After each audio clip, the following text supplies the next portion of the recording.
This is Fraud to Fearless. Friends, you are made for more purpose, more confidence, more impact. Because when you live fearless, you inspire others to do the same. Let's go! Work shouldn't suck, but sometimes it does. That's the series. And we had just talked about work feels like a grind and why it feels like a grind and why it sucks. And Brooke talked about door-to-door sales, the big enemy of work, how most people just absolutely hate it. And we gave you some templates and cheat codes that if this is you, how to overcome that.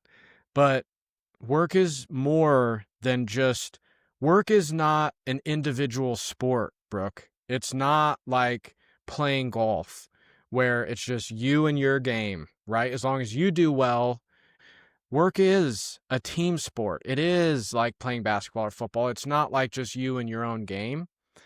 So this episode, we're talking about the team you can't find. There's so many of us that either we're more naturally introverted or maybe we just don't click with our coworkers or our boss, or there's so many classic episodes. I think of Brooke. Have you seen the TV show Friends? Did you watch that show like growing up Yep. at all? Okay. Yep. My siblings and my mom, we were obsessed with that show. So I've seen it like 5 or 6 times through. Like that's what we did for fun. So there's a episode, there's one of the episodes in Friends. Rachel is working at Ralph Lauren and her boss and one of Rachel's peers smoke cigarettes.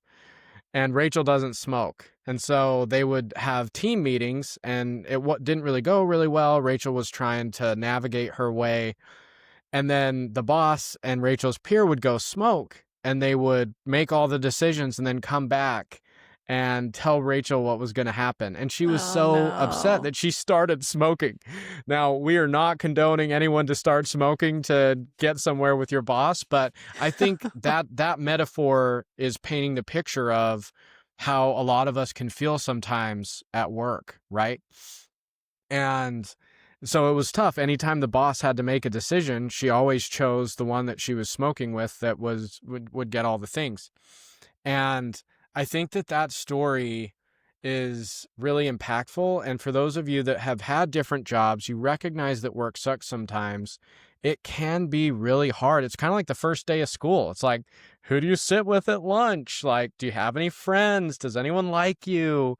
Is there any, like, are people mean or bullying you or not fully welcoming you? And so I'm really excited about this topic.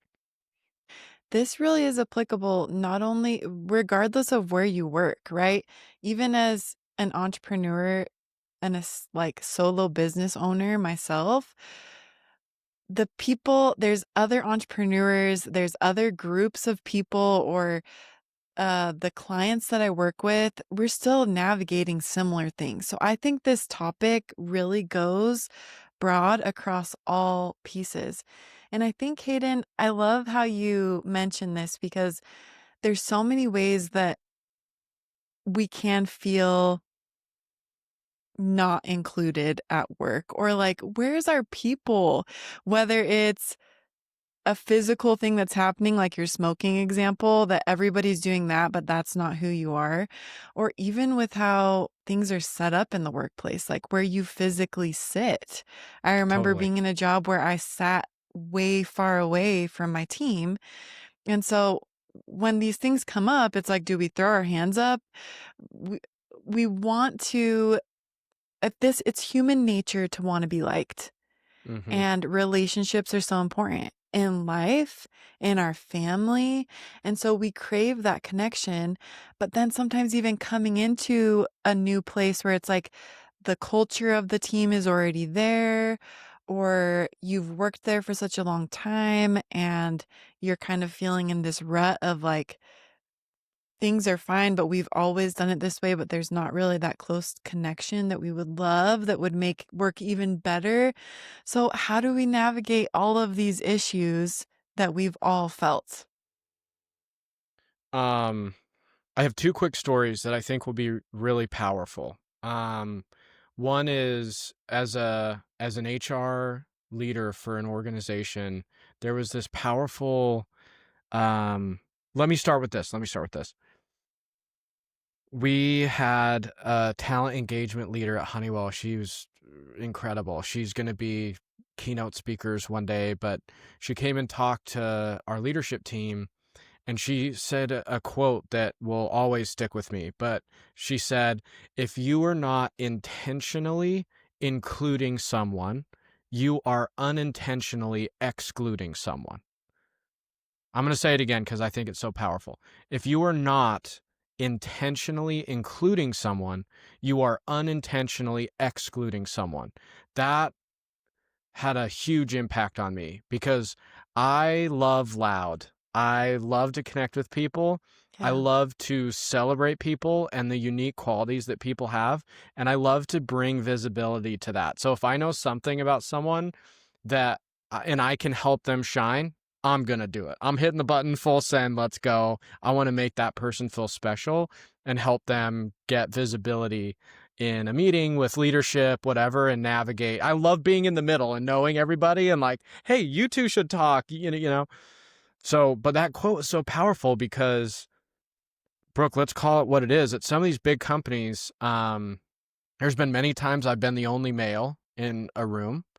There's been many times I'm the only person of my generation in a room. There's been many times I've been the only person from the US on a call or in a room. And so there's natural things that bring, when you work for big global companies or you're an entrepreneur and you've got global customers, there's going to be things that maybe it's harder for you to naturally connect with people because you're not the same. You are different. And maybe you find yourself in a room where you're different than everybody else. But that's why it's so important to intentionally include people. Second story is I Okay, use wait. that. Yeah, go ahead. I want to comment on this because I think this is so true. But one thing you said, you're like, I love to be in the middle and like include people and all this stuff. So for those of us out there that may feel opposite of Hmm. that, right? Like I'm not, if I go to work and I have my own office and I just shut my door, like I'm not going to be mad. I can get stuff done. I don't want to be talking to all the people and maybe the more introverted type, right? It's not good or Yeah. bad. Just it's so much easier to go into my office, shut the door, or just put my headphones in, grind, get my work done, go back home. Now you're telling, like, I'm fine. I'm fine. I don't need to change anything. That kind of attitude. Can we speak to that person right now? Because does it matter? Both of us, we like to go talk to people, but can we try to give you another perspective if you feel this way of how your work can be impacted if you allow intentional room for this kind of connection with other people and how it can impact. Can we just explore that piece really quick before your next story? Perfect call out. I would say, Brooke, it's so true. There are people that get to their office, shut the door, open the door to go get their lunch or go to the bathroom, come back, shut the door. But think about the people that work for you or work with you that now have a physical barrier to talk to you. So don't get me wrong. When I'm working and I'm in the grind mode, 2 headphones in, noise canceling, listening to Tropical House all day. That's me at work. But I need my time where I'm like walking the floor, interacting with my team, like talking about their weekends, getting to know people. And so I think there's a balance. So my challenge for the doors closed type is 30 minutes a day, 30 minutes a week, 30 minutes a week. If it's super scary, start small, have your door open. Have your door open. Tell your team that, just like our first guest speaker, Joe Corelli in season 1 said, he showed up at the office every day at 7:30, and from 7:30 to 8 a.m., anyone that worked for him. When I left that job, he had 865 employees that reported up through Joe Corelli. and anyone could come into his office from 7:30 to 8. He showed up every day, door open for 30 minutes a day, no meetings, um, and he was very approachable. No physical barrier to go talk to the big boss. If it's super scary for you, 30 minutes a week. If it's a little bit more approachable, every day for 30 minutes, find some time, have the door open, or go walk the floor. You go to them and intentionally include someone. Hey, y'all, real quick. If you know of someone that would benefit from this message that you're hearing today, take a minute and send it to them. So often we think of somebody, we miss someone, we're impressed by someone, maybe we even love somebody, and we don't tell them. Let's not fall under that trap. Let's hold each other accountable, take a few moments, and send this episode to someone that would benefit. Let's do it, and let's do it fearlessly. All right, back to the pod. Yes, I love this. I think this can look in like so many different things, right? If you're not a leader or you don't have doors where you work, right? This could be going over to one person once a week and just asking them about their day or their life, getting to know them, asking one question. It can be start so small that you think this is so insignificant and like, why am I even doing this? But as human beings, regardless of if you're extroverted or introverted, we thrive off of connections. Connections enrich our life. And so the small, simple things that you think are insignificant, if you are a entrepreneur, maybe you don't have a team, but you're a one-man show, and one small thing that you can do is go and comment on somebody's LinkedIn post or send a message or reach out on social media to another entrepreneur that's in your network. And hey, how are you doing? I'm thinking of you. These small little things will literally change your life because it's going to enrich it in a way that yes, you're having to go out of your comfort zone. Yes, like, are there other more productive ways? But once you try it, you will literally see, regardless of your personality type, how much this changes your work from feeling like it sucks. It's going to add this beautiful flavor and thing to look forward to that you didn't know you were missing. And if you're an entrepreneur, take someone to coffee. Go to coffee with someone. Go take a customer to coffee. I just think there's so many opportunities, Brooke, and it's the small things. Start small and then let's expand it. But at the end of the day, we all want connection. And if we don't have that at work, we should change that. Real quick, the second story, which you're going to love. This is the best training I've ever taken at Honeywell. I've probably taken a million trainings. This one, I'll Drum never forget. roll. I'll never forget it. It was kind of this idea of inclusion, and we started with a YouTube video. I don't know the name of it, but it was in Denmark. It was like an inclusion experiment done. Okay, so picture this. Let me set the scene. So it's this big warehouse, like a warehouse that you would imagine like Love is Blind is filmed, right? Just like this giant warehouse. And all these people come in and they're grouped with folks that look like them. So there were like high school students and they all went and stood in a circle. And then there were bikers that wearing leather and chaps and stuff. They went and then there were people that had like a ton of tattoos. They went and stood next to each other. And that's how they started. So you think that it's like, oh, like they are in common with each other because they all ride motorcycles, or, oh, they have, really enjoy tattoos. And so they're together. And then someone came up to the front and would say a statement. They would say, I am the oldest child. And then whoever that applied to went to the front of the room. And what was so beautiful about this experiment is every circle would go up. And then you look at, wait, we have this in common.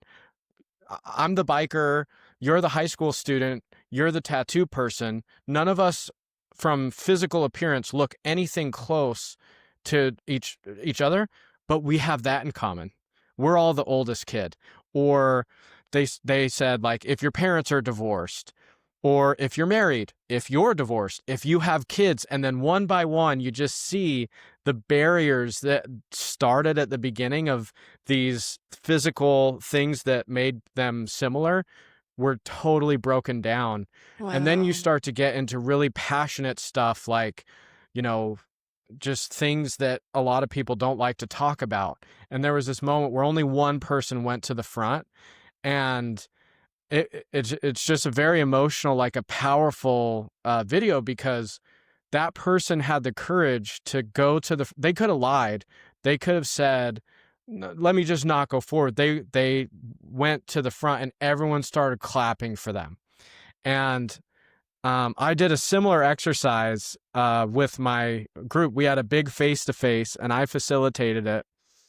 And again, it's like a whole bunch of HR people in a room. We all start on one side, and then I would just I read like 50 things. And if it applied to you, then you walk to the other side of the room. And it is amazing we talked about brand, Brooke, and how you kind of make an opinion of someone in like the first 10 seconds of seeing them.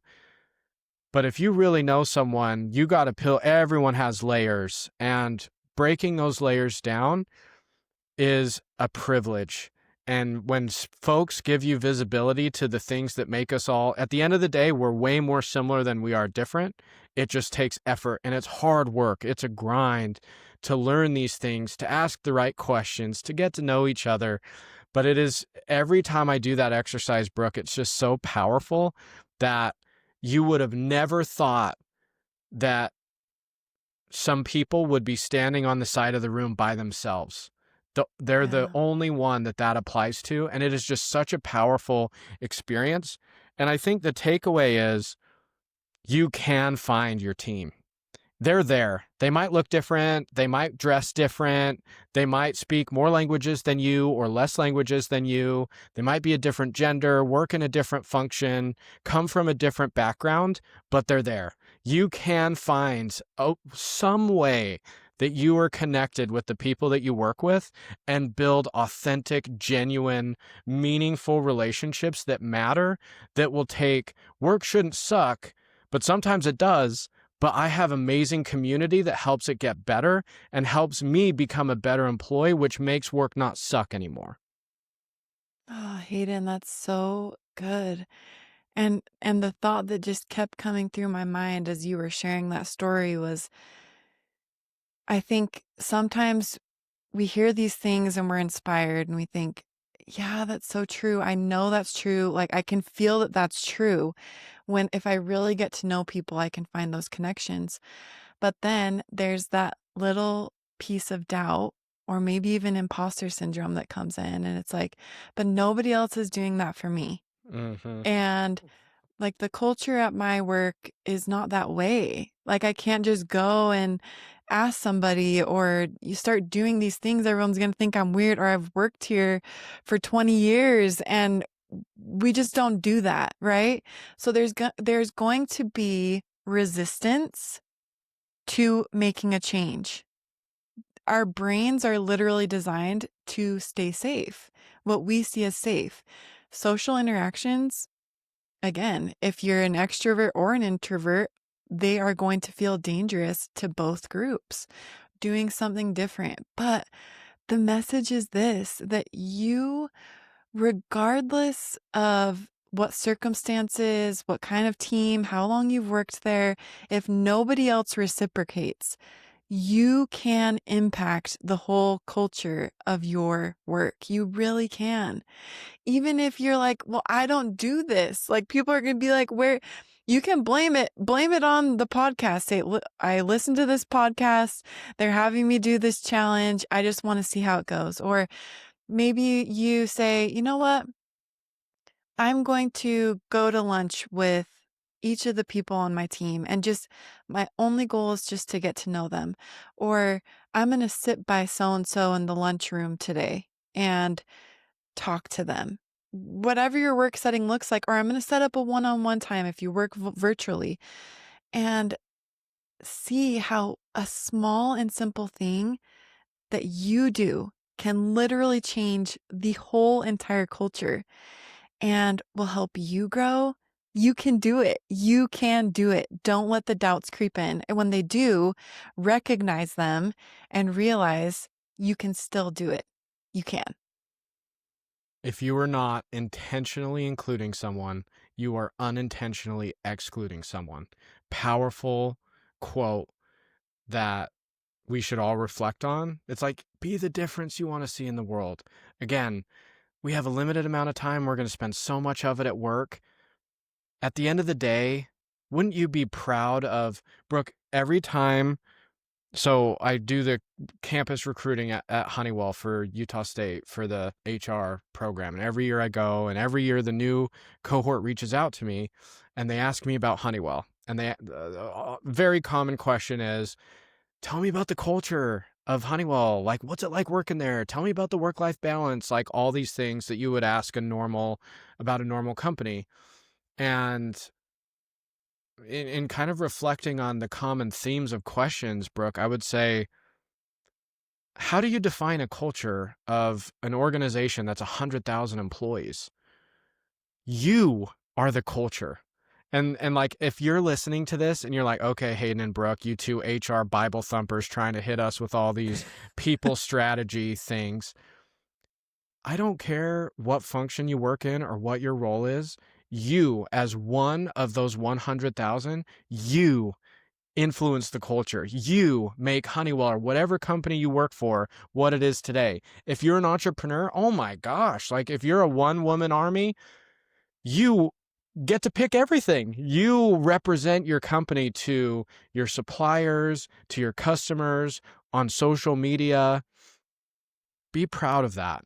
Be proud. Be the inclusive one. Be the one that makes people feel welcome, makes people feel loved. Be the difference you want to see in the world. Intentionally include people. I had this image to kind of wrap this up, and then we have a special challenge at the end. But I remember going on a hike when my kids were super little. I had those hiking backpacks to bring my kids, and we were going to hike up to Silver Lake. And I remember hiking this all the time, but I had never hiked it with kids. And I was taking my 4-year-old and 2-year-old at the time. So we're going up this mountain, and at one point I'm like, I'm dead. Like we're not even there yet, and I'm literally dead, and I'm having to carry these children, and I'm like, I can't, and I had this moment of no one is coming to save me. Hmm. Like,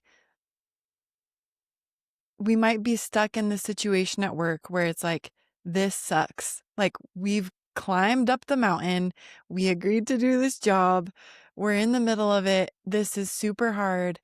And I remember just actually thinking, I'm like, what are my options? Like, could a helicopter come and get me? Like, it was like extreme. Like, obviously, that's not going to happen. Should I turn around now? Like, what do I do? And I just had this thought, no one's going to save you. No one's going to save you. Like, you either go up to the top and you choose your attitude and then come back down and do it, or you give up. And so in this story, it's like, don't wait for somebody else to change. No one's coming to save your experience at work. Take ownership of it. Say, I'm going to choose my attitude. This is super hard, but I can do it. I'm going to make it to the top, and I'm going to come down from this knowing that I gave it my all. So you can do it. And you know what? We want to hear if you actually take this challenge to get to know other people, start to find or build the team of your dreams. Send us in what you actually do. Send us your experience, and we will send you a gift. We're going to choose the best story. We will send you a Fraud to Fearless gift. We want to hear what you do. And this is going to be a good gift. This isn't like a pencil or a paperweight or something. This is a good gift. So engage us. We want to hear what's going on. We want to hear how these strategies and templates are helping you, because we really care and it's important. And if one person does one action from listening to this, Brooke, huge success. All right, everyone. We love you. We'll talk to you guys soon. Thanks for listening to the pod. For now, y'all, that's the pod.